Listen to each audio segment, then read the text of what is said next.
The metal detector's shriek pierced the twilight, different from anything Marcus Thompson had heard in his 6 months of scanning suburban soil.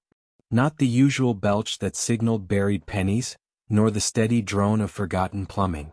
This sound pulsed, almost musical, rising and falling like an otherworldly symphony.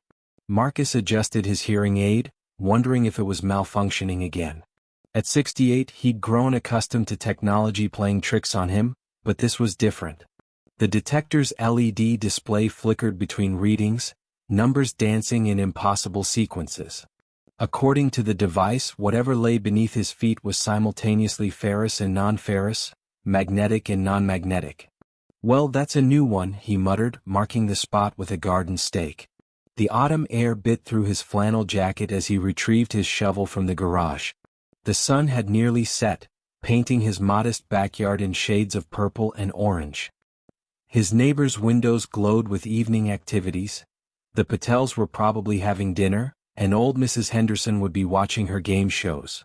Normal, predictable lives unfolding while something decidedly abnormal waited beneath his withering tomato plants. The first shovelful of earth revealed nothing but dark soil and earthworms.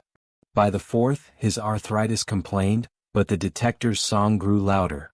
At 2 feet deep, his shovel struck something solid. The clang reverberated up his arms and the metal detector went berserk. Marcus switched off the screaming device and dropped to his knees, ignoring the protest of aging joints.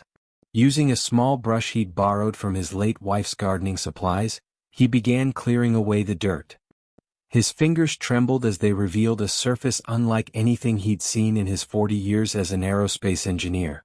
The object was smooth but not uniform, its metallic surface rippling with subtle patterns that seemed to shift under his touch. It reminded him of mercury but solid, and warm despite being buried in the cool earth. As he cleared more dirt, the scale of his discovery became apparent. The object was massive, easily 6 feet long and oval-shaped, like some enormous metallic egg. "Good Lord," he whispered, his voice hardly more than a breath. The failing light caught the surface, and for a moment, he could have sworn it rippled in response to his voice. A sudden brightness made him squint. The pod, there was no other word for it, had begun to glow. Soft blue light emanated from those shifting patterns, pulsing in rhythm with what could only be described as a heartbeat. The warmth beneath his fingers intensified. Marcus scrambled backward, his heart pounding. He should call someone, the police, the university, the military. Hell, maybe even those UFO hunters who left their cards in local diners. But something stopped him. In the growing dark, he noticed thin lines appearing on the pod's surface, geometric patterns organizing themselves into what looked uncannily like a door. A hiss of escaping gas made him jump. The pod was opening. Every survival instinct screamed at him to run, to get as far away as possible from this impossible thing in his backyard. Instead, he found himself crawling forward, drawn by a mixture of scientific curiosity and something else, something that felt almost like recognition. The panel lifted slowly, releasing a cloud of crystalline mist that sparkled in the pod's blue glow. As it dissipated, Marcus saw her. A girl looking no more than 16, floating in a translucent gel. Her features were almost human, but not quite. Her skin had a subtle iridescence, and even closed, her eyes seemed slightly too large. Her chest rose and fell in slow, measured breaths. Marcus reached out with trembling fingers, touching the gel. It was warm, and at his touch, it began to dissolve, evaporating like morning dew under a hot sun. The girl's eyelids flickered. A sound from next door snapped him back to reality. The Patel's back door opening, their children's laughter spilling into the evening. Marcus looked at his yard, at the open pod gleaming like a broken egg, at the unconscious girl who was definitely not from around here. Not from anywhere near here. "Oh hell," he muttered, making a decision that would change everything. He shrugged off his jacket and as gently as he could, lifted the girl from the dissolving gel. She weighed almost nothing, like lifting a child's doll. Her skin was warm despite her seeming unconsciousness, and up close, the iridescence reminded him of soap bubbles in sunlight. Moving as quickly as his old bones would allow, Marcus carried her toward his back door, praying none of his neighbors would choose this moment to investigate the strange lights in his yard. The pod continued to pulse behind him, a beacon in the gathering dark. He'd have to figure out what to do about that later. Right now he had more immediate concerns. Like what to do with an unconscious alien girl who just hatched in his backyard. And why, despite the impossibility of it all, he felt like he'd been waiting for this moment his entire life. Marcus hadn't touched his daughter's bedroom since she'd moved out 15 years ago. Now, standing in the doorway watching an alien girl examine a faded Justin Timberlake poster with intense fascination, he wondered what Sarah would make of her room's new occupant. These humans display images of potential mates in their private spaces? The girl, Lyra she called herself, traced the poster with luminescent fingertips. Her English was perfect, though her voice carried an ethereal echo, as if multiple tones spoke at once. Something like that, Marcus replied, setting down a cup of tea on the nightstand. Though I suspect my daughter's taste in men has changed since high school. Lyra turned to face him, her oversized violet eyes reflecting light like opals. The iridescence of her skin had dimmed since she'd awakened, making her appear almost human, if you didn't look too closely at the subtle patterns shifting beneath her epidermis. Your neural patterns indicate distress when you mention your offspring, she observed. Yet I detect no anger. Sadness, perhaps? Marcus sank into Sarah's old reading chair, its springs groaning in familiar protest. It's complicated. Sarah and we haven't spoken much since her mother passed. Sometimes distance isn't measured in light years. A flicker of recognition crossed Lyra's features. Like the great severance on Proxima b. When the crystal storms forced families into separate biodomes, she wrapped her arms around herself, and for a moment, looked exactly like a lost teenage girl. My own progenitors chose to remain behind. They believed someone needed to maintain the orbital defense grid until the end. The weight of what she'd lost hung in the air between them.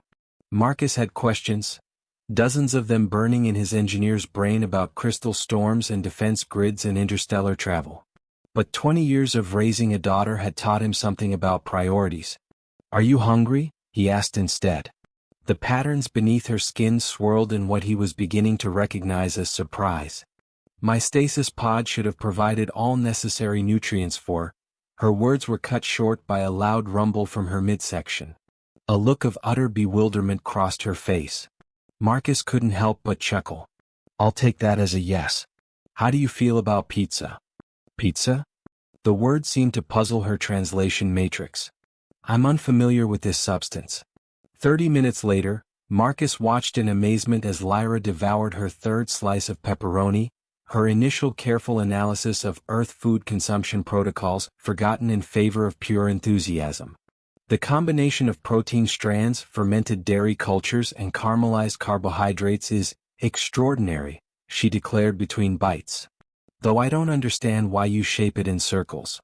Some mysteries of human civilization remain unexplained, Marcus replied, then froze as headlights swept across the living room windows. A car was pulling into his driveway. Lyra tensed, her skin flaring with bioluminescent patterns. Hostile entities? Worse, Marcus muttered, recognizing the electric hum of his neighbor's Prius. Mrs. Henderson. She brings me casseroles every Tuesday, convinced I'm incapable of feeding myself. He turned to Lyra, whose alien features were now glowing like a Christmas tree. Can you dim that down a bit?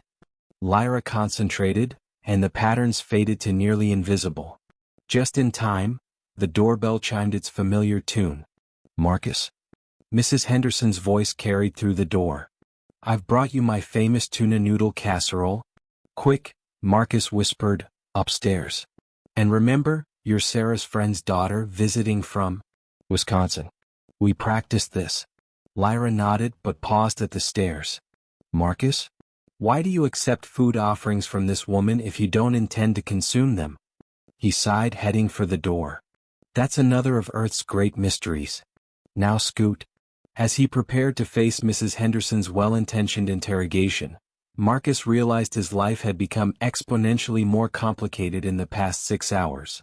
He had an alien refugee hiding upstairs, a potentially traceable spacecraft buried in his garden, and a casserole he'd have to pretend to eat. Yet somehow for the first time since Eleanor's passing, his house felt less empty. The quiet that had settled over his life like dust had been disturbed by questions about crystal storms and pizza geometry, by the sound of young feet on old stairs, by the simple act of caring for someone who needed him. The doorbell chimed again more insistently. Lyra's laughter drifted down from upstairs. Apparently she discovered Sarah's old lava lamp. Marcus straightened his shoulders and reached for the door handle, trying to remember what normal looked like. He had a feeling he'd be doing a lot of that in the days to come. The black SUV crawled past Marcus's house for the third time that morning. Through a gap in the curtains, he watched the vehicle's tinted windows reflect the autumn sunlight like obsidian mirrors. The driver wore a dark suit and sunglasses, a costume so stereotypically federal that it wrapped right back around to suspicious. "They're not human," Lyra whispered from behind him. Her skin had gone slate gray, a color he'd learned meant fear. The Nricks always choose the most obvious camouflage, thinking it makes them blend in. Like predators wearing prey's clothing? Marcus let the curtain fall back into place. Over the past 3 weeks, he'd adapted to a lot of impossible things. His houseguest's color-changing skin, her ability to solve differential equations in her head, even her peculiar addiction to chocolate milk. But hostile alien hunters disguised as men in black? That stretched credibility to its breaking point. Until the SUV's window rolled down, revealing a face that belonged in the uncanny valley. "Their dermal masks are imperfect," Lyra explained, her voice trembling. "They never quite mastered the micro-expressions that make humans look human." The agent thing turned its head, movements too smooth, too calculated.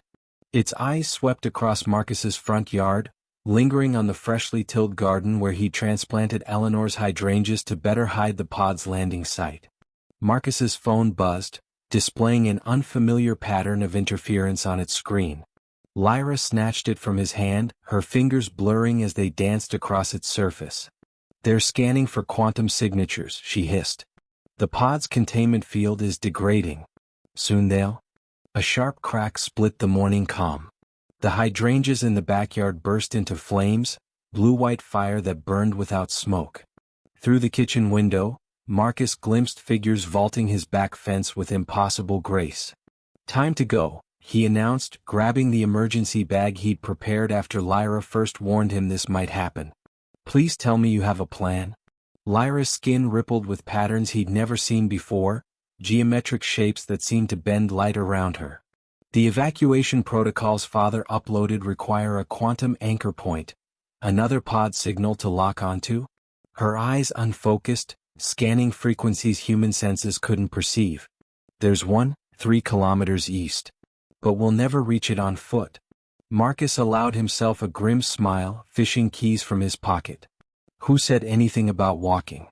Eleanor's Mustang has been sitting in the garage since— well, let's just say it's about time someone took her for a spin." They reached the garage's side door as the first explosion rocked the house. Marcus glanced back to see his living room window shatter, fragments of glass hanging suspended in air that rippled like heat waves. A figure stood in the breach, its human disguise falling away like melting wax to reveal chitinous plates beneath. "Marcus Thompson," it spoke, voice modulating between frequencies that made his teeth ache. "Surrender the refugee and you may retain basic cognitive functions." "Counteroffer," Marcus replied, slipping into the garage while Lyra darted ahead. "Kiss my cognitively functional behind." He slammed the door, throwing the deadbolt just as something heavy impacted the other side.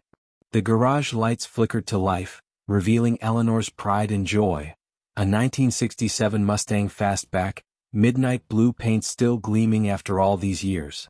"Sorry, old girl," he muttered, sliding behind the wheel while Lyra practically dove through the passenger window. "This isn't quite the retirement cruise I promised you." The engine roared to life as talons punctured the garage door, rending metal like tissue paper. Marcus slammed the accelerator, and the Mustang responded like she'd been waiting for this moment.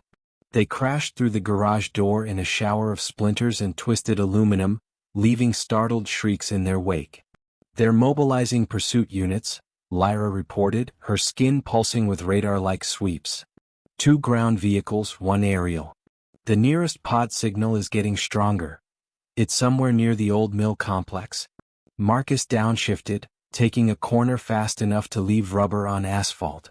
In the rearview mirror, the black SUV appeared, moving with the liquid grace of something not bound by normal physics. Above them, the morning sky rippled as something large and invisible displaced air. "Your father's evacuation protocols?" Marcus asked, swerving to avoid a blast of energy that left a crater in the road. "They say anything about how to actually activate another pod once we find it?" Lyra's patterns shifted to what he recognized as her problem-solving configuration. "Theoretically, my quantum signature should trigger its emergence protocols. But..." She hesitated. "The connection works better with shared genetic markers. It was designed for families traveling together." Understanding hit Marcus like a physical blow. "Your parents, they gave you their access codes before sending you away, didn't they?" "They knew they weren't coming." Lyra's skin went translucent, her version of tears. "They said someone had to remember. To carry our world's memory to the stars." Her voice steadied. "But they also said home isn't just where you're from. Sometimes it's where you find it." Marcus reached over and squeezed her hand, feeling the subtle vibration of her alien biology against his palm. "Well then," he said, steering them toward the abandoned mill's rusted gates, "let's go find you a new home. Both of us." Behind them, the hunters closed in, their inhuman shrieks mixing with the Mustang's engine note. Above, something massive began to decloak, its shadow darkening the morning sun. And ahead lay either sanctuary or doom, with no way to know which until they reached it. Marcus pressed the accelerator harder, and Eleanor's Mustang sang beneath them, carrying its precious cargo toward whatever waited at the end of the road. The abandoned mill's shadow stretched across the Mustang's hood like a giant's reaching fingers. Beyond its broken windows and rusted walls, something pulsed with familiar blue light. Lyra's skin flickered in response, quantum harmony singing between refugee and sanctuary. "There," she pointed toward a collapsed loading dock. "The pod signal is strong." But, her patterns shifted to warning crimson. "The NRICs are converging. Multiple vectors." Marcus guided Eleanor's Mustang through the debris-strewn lot, years of precision engineering experience helping him navigate the obstacle course of fallen beams and twisted metal. Above them, the massive cloaked ship cast unnatural shadows, its presence bending both light and reality. "Your father's evacuation protocols," Marcus said, breaking behind a tumbled wall. "You said they work better with genetic markers. With family?" He turned to face her, decision crystallizing. "So make me family?" Lyra's skin went transparent with shock. "Marcus, the quantum bonding process, it's not designed for human biology. It could kill me?" He smiled, hearing Eleanor's voice in his head calling him a stubborn old fool. "I'm 78 years old, kiddo. Death's been sending me save-the-date cards for years." He reached out, touching the shifting patterns on her arm. "But I'm not ready to RSVP just yet." An explosion rocked the mill's foundation. Through gaps in the wall, they glimpsed NRICS hunters shedding their human disguises like snakes casting off dead skin. Their true forms rippled with biomechanical augmentations, weapons growing from chitinous armor.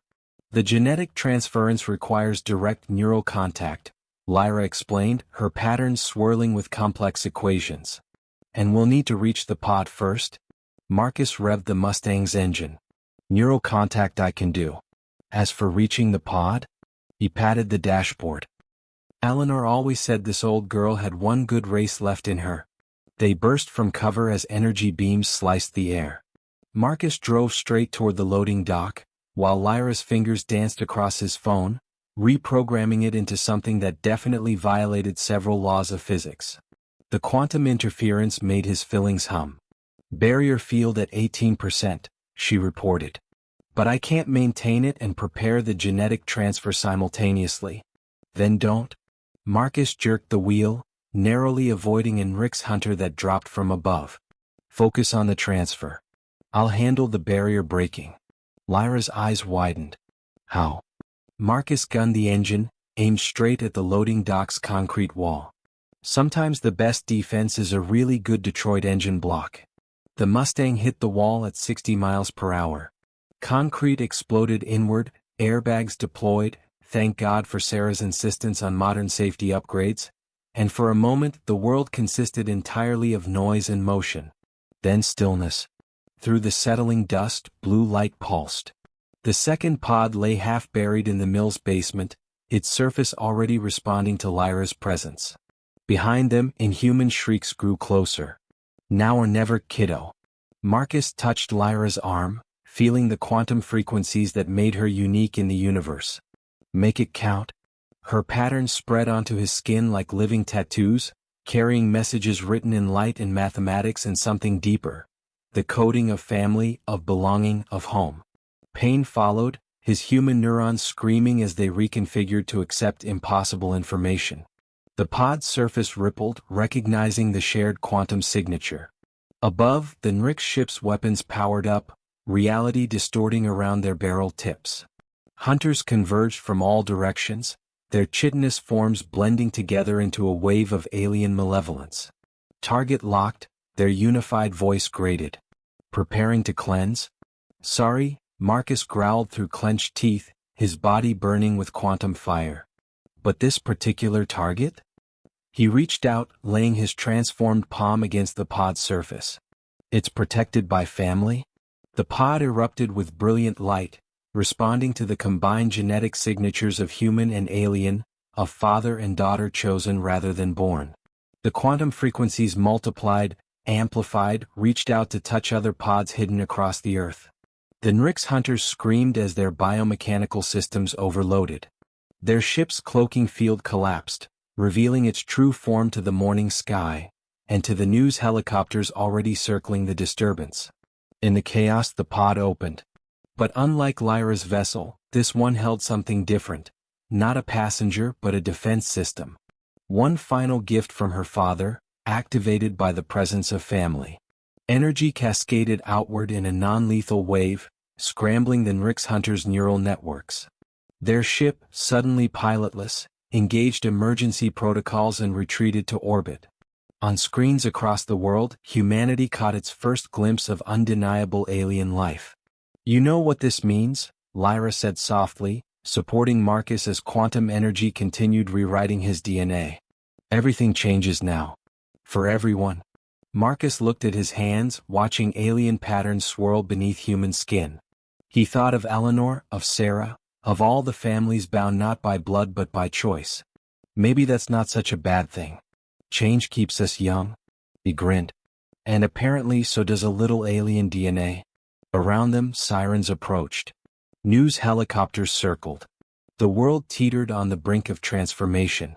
But in that moment, surrounded by the wreckage of an alien battle and the ruins of an old mill, a father and daughter chosen by fate and quantum mechanics held onto each other and faced the future together. After all, home isn't just where you're from. Sometimes it's where you find it.